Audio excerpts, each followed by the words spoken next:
What's up, everybody? Welcome back to another episode of Vitamin C's with me, your boy, Adam Taylor. Find me over at heavy.com, celticsblog.com, odds.checkerus.com, and anywhere Celtics content lives online. As usual, I'm joined by my boy, my homie, my Celtics blog co-worker, comrade in arms, Mr. Tim Shields. Also find him over at clnsmedia.com. What's going on, my boy? Nothing much. Exciting week. Only a few days until the trade deadline. So happy, joy. It's almost like Busy week. Christmas. Oh, it's gonna be busy, busy. So for anyone watching, I cover the Celtics full time. Obviously, you heard me speak about the different places I'm at. I've managed to be lucky enough to cobble enough work together to do this full time. So that means that trade deadline week is usually the week where I don't sleep. If you haven't told by my accent right now, I'm not based in the US, so I'm 5 hours ahead, which means some days I'm working till 2, 3 a.m. But it's love, man. It's a job. It's a passion. It's a passion of mine. It's a job I love. Before we jump into today's topic, make sure you hit that like button, that subscribe button, and make sure you leave a nice comment. Just something nice like, "Hey, Adam and Tim, you're awesome." It makes us feel happy. Also, share this show. If you share it, the show gets more subscribers. If it gets more subscribers, it becomes viable for us to produce more content. As you can tell, it's quite late at night for me because my words are not working today. But we stumble through. We grind through. Same way the Celtics have been grinding out wins on the defensive end. We're going to grind out this episode, even though my words are failing me. Tim, what we got in store for everybody today? So there was recently an article brought to the forefront by Brian Robb. He was quoting Jackie McMullen off of a Bill Simmons podcast. If somehow, some reason you don't know who Bill Simmons is, you can look him up. He's with The Ringer. That's his company, and he's a Celtics coverage guy. That being said, Wow, Jackie McMullen used to be a Celtics coverage used to guy. be. It's muddy waters there. Anyway, Jackie McMullen, who has been a longtime reporter for the Celtics, talked about potentially Grant Williams being available. Now, I don't know how significant these talks were, but it was something where he was mentioned as a possible piece on the move. She believes that they shouldn't move them, but given the fact that it's even a part of the conversation, it means that someone's coming around sniffing looking for Grant Williams. And I don't know what that means for the Celtics at the deadline. Find that rumor, burn it with fire. Agreed. If you told me that the Celtics were going to get valuable trade assets in return for Grant Williams this time last year, I would have flew to the States, rented a car, and drove Grant to Logan myself. Like that's like I was very big on he's a bit of a tweener.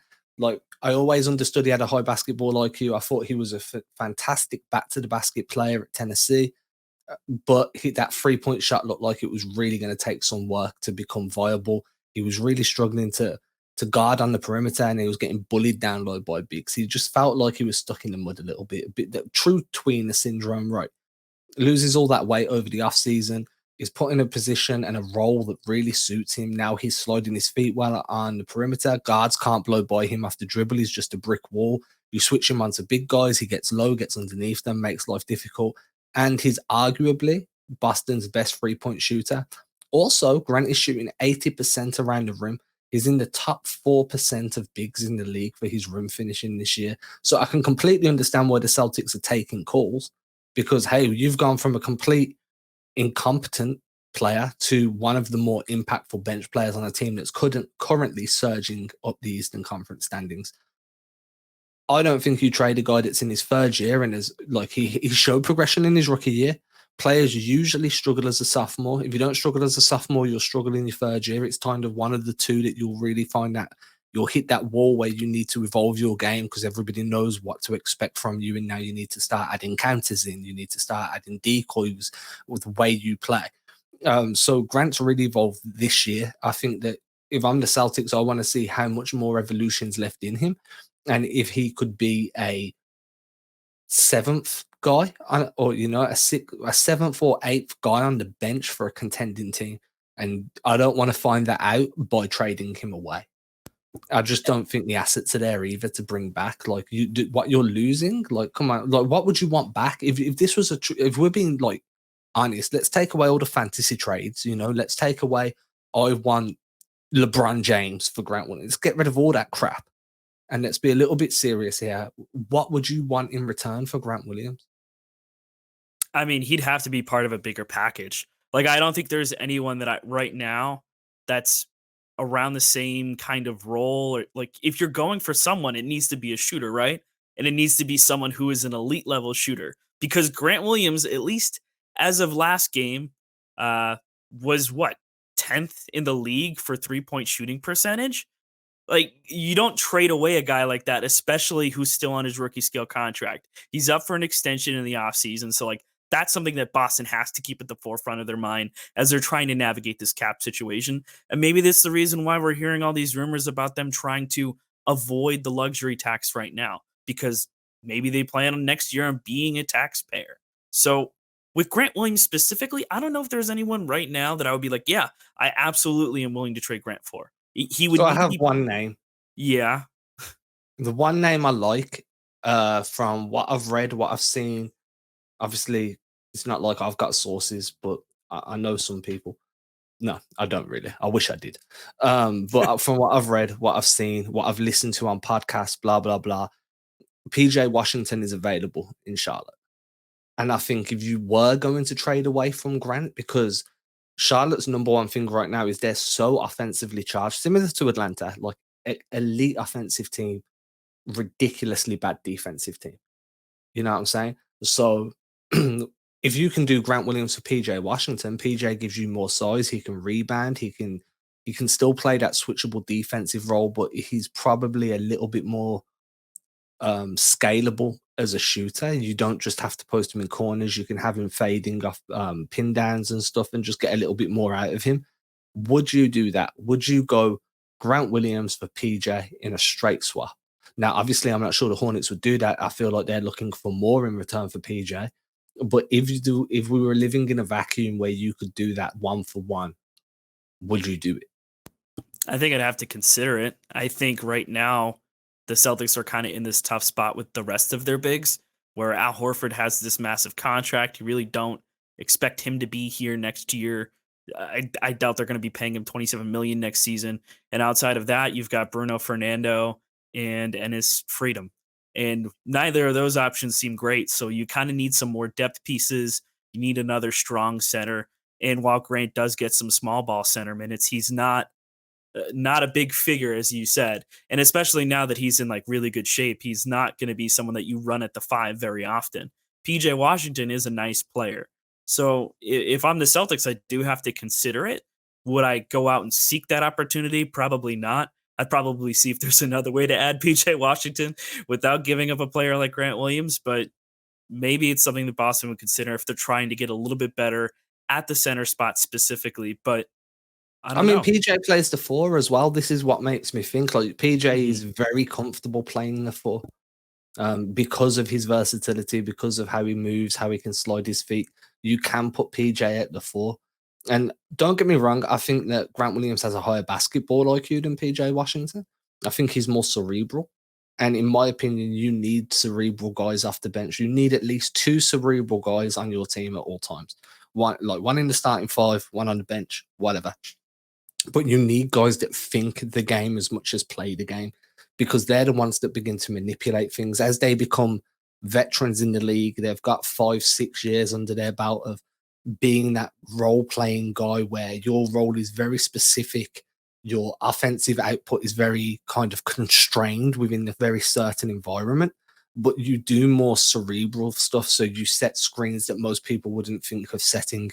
You run deep fake DHOs and then curl just because you know it might take two defenders with you because you're an 80% shooter at the rim, or it'll force someone to come over and try and tag the roll, which then opens up the weak side corner shooter. Grant's that type of guy.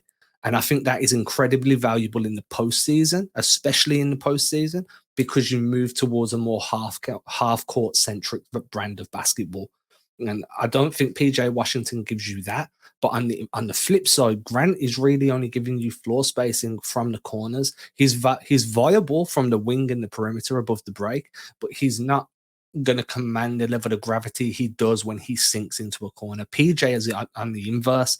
He's going to give you a bunch of gravity above the break, and that's going to open so much up for Richardson, Jason, Jalen. It's just going to open that floor up. It's just what do you value more? Personally, I value the IQ and the corner free shooting, especially with the driving kick penetration game Boston are running lately. I just think Grant holds a bit more value there for me. But if I was thinking of viable options where contracts match, you don't really need to sweeten the pot too much or get wild into these free team deals that people think are really easy to get over the line. And look, is I mean, anyone who lives with somebody, how hard is it to agree on dinner? Extremely hard. Extremely hard. Like, really difficult. Now imagine or think back to when you lived with a couple of your pals. You know what I mean? And now all three of you are trying to decide on dinner. That's dinner. We're talking a business decision. And people think this is easy, dude. I couldn't decide between me, the wife, and the kid what we were eating for dinner tonight. And people want to be like, oh, it's just a free team deal. It's fine. No, dude, it don't go that way. That Moving shit's parts. hard. Yeah. Yeah. It's difficult, which is why I tend to always try and see what can you do on a one-for-one basis. Yeah, and I think ultimately for Boston approaching this deadline, because of the way that the Celtics have played, you have to give some significant thought to what kind of changes you're looking to make. Now, based on the incentives, if Jaylen Brown, if someone gets injured and he gets subbed in at the All-Star break, things get a little bit more complicated. But as of right now, because he didn't make the All-Star game and he doesn't hit that I think it's $1.9 million incentive, the Celtics are only about $800,000 over the tax line, which means that they can go ahead and move on from a guy like Bruno Fernando and dump him to another team for a pick or nothing for cash considerations, whatever it may be.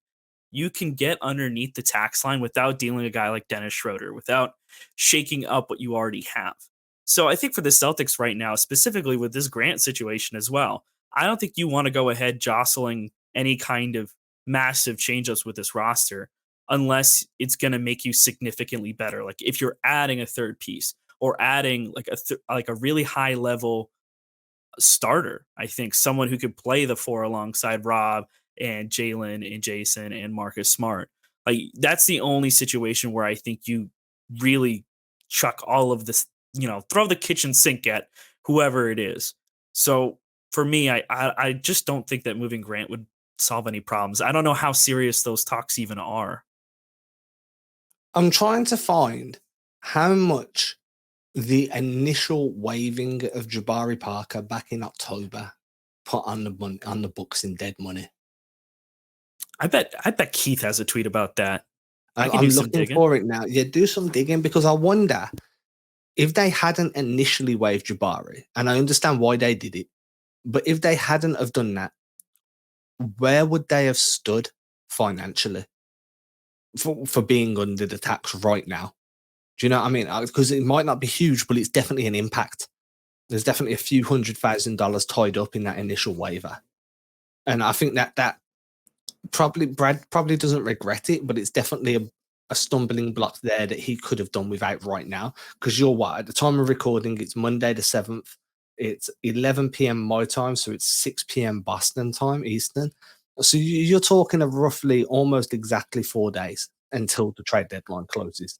And now you need to find a way of moving off that $800,000 if you want to get under that luxury tax. And if I remember correctly, I'm sure I read Bobby Marks on ESPN say that the Celtics save or they get like a $10 million windfall from tax-paying teams for being under the tax.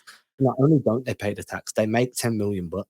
So I have the initial one that happened in October, and then I also have another one from early January when they waived him again. Okay, so what's the dead money each? So initial dead money in October was $100,000 in dead money on the books after waiving Jabari Parker. Okay. That's how they opened up a roster spot and opened up a two-way roster spot. The cap hit back in January. So the cap hit after they waived him for the second time was just under 1.1 mil. So it's 1,068,000 and change, assuming that he wasn't claimed off waivers, which he wasn't. And then let's see what else Keith if has. we're being honest, if we're being straight up here, if the Celtics didn't bring Jabari back after waiving him the first time, they're below the tax right now. Yep. Bingo. It's that simple. And to me, I'm not saying like Brad Stevens needs to kind of learn from a mistake there. Like you don't know, Jabari showed signs at points of being a viable bucket getter off the bench, but at the same time, you knew Udoka was going to be a defensive first guy. From Brad's standpoint, this guy interviewed him 3 or 4 times. They had long form conversations about their vision on the team. It was clear Brad constructed a team for Ime that would be incredibly defensive minded. You bring in Josh Richardson, you bring Al Horford back. Dennis Schroeder was just kind of an opportunistic kind of roll of the dice. But if you didn't think Parker was ever going to get those minutes, you shouldn't have brought him back, because right now you wouldn't be in a position where you need to make a trade to get under the tax. You would have been under the tax, and we wouldn't be talking about Grant Williams being a potential trade chip. I really just hope that there's not really any legs to that. Like I just don't imagine any kind of world where trading Grant Williams. I can see other teams being interested. Oh, for sure. In the same way that teams are interested in guys like Jaylen Brown, or Robert Williams. Like Toronto. Oh, Toronto's interested in Robert Williams. Okay, well, I'm interested in dating Rihanna. That's not going to happen, is it? Like you can have all these amazing fantasies for players, and it doesn't mean it's going to happen. Like teams having interest in other guys, that's great until you actually see a concrete offer on the table that they're actually two teams are having a willing discussion about it. Then it doesn't matter. It's all hypothetical. Teams can have interest in whatever player they want. Doesn't mean anything's going to happen. And then the other thing you have to think about is who's putting this information out there. Is Grant Williams' agent feeling like he's putting that out there because of how well Grant's playing, and they want to put a bit of pressure on the Celtics to be like, oh, there's interest in Grant, so when it does come time that he's extension eligible or he's about to hit free agency, we know there's interest. We're going to have to make him a valuable offer. There's a lot of posturing, a lot of chest puffing at this time of year. Agents leak things to get their players, to put their players back in the forefront of front offices' minds. Teams leak things to try and destabilize a franchise or destabilize a player. And then, other teams leak things just to see what the market is out there. Let that rumor hit and then wait to see how often the phone rings and what packages come back. There's 150 million reasons why these rumors hit the way they do. And there's a reason why a lot of them are anonymous. It's not because people are making them up, although there are people out there that are genuinely talking out of their ass. Will not name names. But then there's a lot of exceptional reporting going on where people are well sourced. They're bringing things to the forefront of everybody's discussion points, and they have to keep these sources anonymous, because otherwise next year you're not going to get that content. But there is a reason these sources leak the information, and you have to kind of sit back and ask yourself, why is Grant Williams all of a sudden in this discussion? For me, I feel like that's his camp, kind of just being like, hey, Grant's really improved, there's going to be interest in him, just remember that when he's extension eligible, or just remember that when he's a restricted free agent and you're going to be in a position to need to offer him a bit of a pay bump.